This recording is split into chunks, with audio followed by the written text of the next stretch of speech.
bullet points here. So, for starts, it was really great to see another trailer for Sonic Superstars pop up in this Direct. I saw it during Summer Games Fest, and that game looks incredible. I don't really talk about it a lot on the channel, but I love Sonic the Hedgehog, and Sonic Superstars looks like it's really calling back to the energy of the classic games and like Sonic Mania, but bringing it with new worlds, new zones, and exciting things. Just happy to see that getting more representation. The next thing is somehow they managed to fit the entire Arkham trilogy on the Switch. I don't know if it's going to be like, they didn't say it was a cloud-based thing, they didn't say it was a download thing, I don't know what it is. If they find a way to fit those games on a cartridge, that will genuinely blow my mind. Another thing I want to acknowledge was Penny's Breakaway. It's this cute little 3D platformer. I love that 3D platformers are starting to just kind of naturally show up more. The fact that they're getting enough attention to get into things like a Nintendo Direct makes me really happy. I'm going to keep this one on my radar. The next one that I want to mention is Myth Force, because that just looks fun. It's this sort of Saturday morning cartoon inspired like co-op dungeon fighter kind of game. I don't know, that seems like a really easy one to pick up with a few friends and just have a good time. We also got another WarioWare. 2 WarioWares on one system. We haven't had that, I don't know, gosh, since the 3DS, I think. And it looks great. It reminds me so much of Smooth Moves on the Wii. I believe I saw a tweet out there somewhere that said that the Japanese translation is basically Super Smooth Moves, so it's very much meant to be evocative of that. Ever since they showed off what the Joy-Cons could do during the announcement of the Switch with like the special HD rumble and stuff like that, I figured that a WarioWare game is so perfect for that, and it looks like they're taking advantage of it here. I'm super excited to get to play that game. And look at that, wouldn't you know, Peach is getting her own game. After only getting Super Princess Peach forever ago for the DS, she is finally getting her own starring role on the Nintendo Switch. They didn't really say anything about it, and the trailer really didn't show off anything, so I'm going to leave that for a later time, but I am excited to see that happening, and I'm going to keep my attention on it. Okay, so with my annotations out of the way, let's get on to the big stuff that I really want to get into about this Direct. First and foremost, there it is, Super Mario RPG is getting a remaster, and it looks incredible. I was blown away by the visuals on this. I would have been totally happy with it just coming to Switch Online, but the fact that it is getting such a beautiful, loving HD remake, I don't even know how to handle that. It's groundbreakingly beautiful. One of the better games I've seen on the Switch. And the fact that the character art style and the design is still evocative of the way it looked with that sort of pre-rendered ACM graphics on the Super Nintendo is perfect. I love when remakes still try to go for the spirit of the original game with those sort of creative differences. I think of like the Link's Awakening remake and how that kind of went for that chibi look that the Game Boy game had, with instead of just making it, I don't know, it's just like Link. You know, I would have been a little disappointed if the Mario RPG remake was just normal looking Mario, but the fact that he's this kind of like pudgy, short, stout version of Mario that looks a lot like that little pre-rendered version is wonderful. I love it. I'm so excited to play this. I've talked about it a bit on my predictions video, but I've never really properly played Mario RPG. I've tried too many times, but just never really got past the opening, so I'm going to patiently wait. It comes out in November, and that's going to be perfect. I also learned that the original composer, Yoko Shimomura, is coming back to remaster the tracks, so they got the composer from the original Super Nintendo game to come in and lovingly remake and update and change up the music for this remaster, which shows that they cared a lot about this. And I believe that Square Enix is involved in this remaster as well to some extent. So this isn't just a we kind of gave it nice visuals and put it out. This is something that they wanted to take care of. This is something they wanted to give quality to and tell us, hey, we know you love this game, we love this game. So we got Nintendo, we got Square, we got some original team members. I believe that the original director is on that team somewhere. I haven't seen full confirmation of that yet, but I do believe I heard rumor of that. So it looks like they really wanted to make this a giant love letter to Mario RPG, which that's incredible.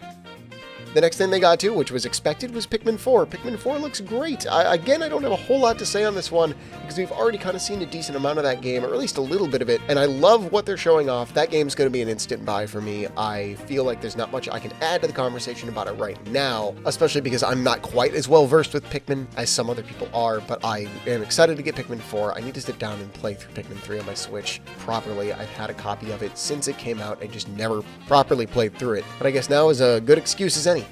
Alongside that, they announced that Pikmin 1 and 2 are on Switch right now, dropped to the eShop as a shadow drop. I love when they do shadow drops during a Direct. It's always something fun. They did it with Metroid Prime, and now they're doing it with Pikmin 1 and 2. To be fair, Pikmin 1 and 2 is not a remaster, it is just sort of a widescreen upscaled version of the GameCube versions of the game, which is totally fine with me. Those games still look great, and I'm really excited to have those on a modern system. And that leans into what I was talking about, how remasters and remakes and upscales and things like that are the big deal right now. I mean, those kind of things are always happening, but right now as the Switch is entering its twilight years, this is the right way to go. Take a lot of those games that are easy to kind of pump up and give us ones that we've been waiting or that are just less accessible these days so people can play them and love them and enjoy them. Because with Pikmin 1 and 2 coming out, that means that all 4 mainline Pikmin games are available on the Switch. If you sit down and you've never played a Pikmin game before and you go, I need to do this, I am so excited, I want to play Pikmin, you can do all of it. It's all right there, all accessible, all on the Nintendo Switch, and I love that. Nintendo has always kind of struggled with its preservation of older games and how it kind of outputs that and keeps them and gives them legacy titles and things like that, but this is showing that they're making more of an effort to do that right now. It feels like Nintendo is listening and actively trying to give us things that they know that we want. Speaking of more remasters, Luigi's Mansion Dark Moon is coming to the Switch. I think that's great. I did not expect that. I mean, with the success of Luigi's Mansion 3, I'm not super shocked, but Luigi's Mansion 2 is one of those games where a lot of people are probably put off playing it because they didn't want to play it in handheld, or they just don't happen to have a 3DS, because that's currently the only way to play it. So now you could just snag a copy on the Switch, sit down and play through it and get that one. I think Dark Moon gets a little less attention than it deserves. It's a little different from the first and the third Luigi's Mansion. It's a little more mission structure. I feel like it doesn't have quite as much depth as the others, but it's still a really good game in its own right, and that's one that I'll definitely pick up and play through for the fun of it when it comes out. I would really like to see a remaster of the original come to the Switch as well. I don't know how that would work, if they would try to pull from the 3DS version or if they would try to pull from the GameCube version, but either way, a lot more things feel like they're on the table right now. You know, there's been multiple rumors about Paper Mario: The Thousand Year Door and F-Zero GX getting Switch remasters, and right now, Pikmin 1 and 2. Boom, GameCube games on the Switch. Metroid Prime Remastered. Boom, GameCube game on the Switch. Luigi's Mansion Dark Moon. GameCube adjacent game on the Switch, I guess. Either way, it seems like they are trying to bring more games and make a more accessible place for a lot of their legacy titles, and I think that's great. I think so many more things feel possible and on the table, so let's do it. Let's get more remasters. Now, a funny part of this is something that I did hold on to, is I knew that the Mario Kart DLC was going to be there, and that was like, okay, regardless of what they show off, I know that's probably going to be there, and that'll be fun, so I knew I could look forward to that. And I gotta say, I was pretty underwhelmed with what they showed off for Wave 5 so far. We didn't see any courses besides the new one, which I don't remember what it's called. Welcome to the brand new course. Toilet. That's all I paid attention to. It's a giant flooded bathroom and a toilet. It's fun. I'm glad it's an original course. I think it's weird that they're not basing it off of any of the characters involved. They're just like, yeah, you know what? Sure, we could have done like a Mario Sunshine course for Petey Piranha or something like that, but no. Bathroom. We're going to do a bathroom. On top of that, we got 3 characters announced in a single wave, which means there's only 2 left, but we'll get there in a minute. We got Petey, Wiggler, and Kamek. Petey and Wiggler? Cool, that's fine, that's great. I'm not super impacted by that, but I'm sure plenty of people are excited to see them. Kamek, I'm actually a little bit excited for just because of their history with Mario Kart. In the trailer, it says from Mario Kart Tour, but I feel like the reason Kamek was chosen is it's one of those ancient pieces of trivia history that I've seen so many times. Mario Kart 64, when it was still in development and still called Mario Kart R, before Rare's version of Donkey Kong was in that game, it was Kamek in the character roster, and they were cut kind of near the end so we could put Donkey Kong in. And I don't think that was a loss because I'm thrilled that Rare's Donkey Kong especially is available in Mario Kart 64 and established that sort of connection to the universe, blah, blah, blah. It sort of feels like this old piece of trivia coming home. And it's a weirdly nostalgic pick. I'm definitely going to be playing Kamek a lot in this new wave, in respect to the fact that it's like, hey dude, you were almost in Mario Kart back on the N64. I've read that trivia 1,000 times, so it's cool. It's like, welcome home, come on back. And that does mean now that there are only 2 character slots left. And I've been adamant on the fact that I believe Diddy Kong is coming. I'm still confident that Diddy Kong is coming, but I'm sweating a little bit. You know, I'm a little nervous. You know, I'm not sure who else is going to get picked. I didn't think we were going to get something like Wiggler before we got something like Diddy Kong, but you know, I'm trying to be patient, and all I'm going to say is if if Diddy Kong isn't one of the other DLC characters, I'm gonna scream. But it's okay. It's fine. One wave left. Who knows when it's coming? I don't even know when the next one's coming. They just said summer. I don't know why they're holding off for so long. Whatever. I don't care. I believe that they finished the DLC forever ago, and they basically just wait until they don't know when to plop something, and they'll just toss it out then. But that's, whatever. It's coming. I'm excited, and we'll see how that goes when we get to the final DLC. And of course, arguably one of the biggest things that came out of this Direct was Super Mario Bros. Wonder. This game. Whoa, this game. Oh, this means so much. Mario is feeling fresher than he has in years. I talked about it in my predictions video where it's like, I like the new Super Mario Bros. Games, but it was time for a change. It was time to move away from that, and they did. This is literally meant to be an entirely different experience. It still has the 4-player thing, which I think they're doing a lot better with. The levels don't look quite as large and empty as like Mario Bros. Wii. They feel a lot more tight-knit and like you're scrambling together with all your friends if you do play multiplayer, but they could still have a truly solid single-player experience. And the art style is just lovely. Mario looks, I don't know, it's sort of this like, almost like claymation-esque sort of vibe. I don't quite know how to explain how it looks, but it's just so expressive and fun and colorful, and the way that the entire world kind of reacts to everything makes it feel so alive. I feel like by the time we got to New Super Mario Bros. U, everything kind of felt stale. It felt plasticky, like you were just kind of looking at a plastic mold of a Mario game.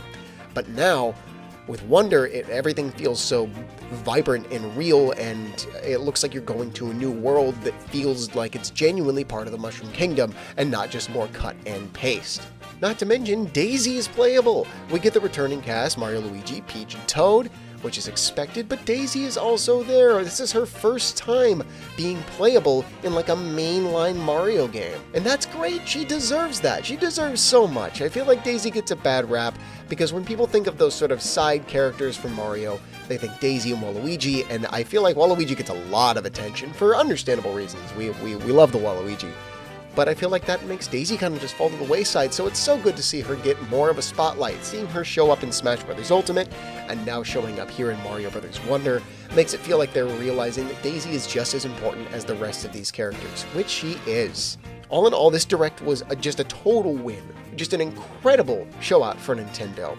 For the Nintendo Switch being out as long as it has, I think we passed the 6-year mark not too long ago, it still feels like there is so much life and so much vibrance in the system. So even if we're a couple years away from our next Nintendo system, and to be fair, I think we're closer than that, but I'm not worried about it. We're still going to get great games, gorgeous titles, fun experiences, and it's not stopping anytime soon. The amount of heart that has been poured into making the Switch such a successful and memorable experience is incredible. Because we're not just getting new games now, we're getting remasters of games that people genuinely wanted to experience again.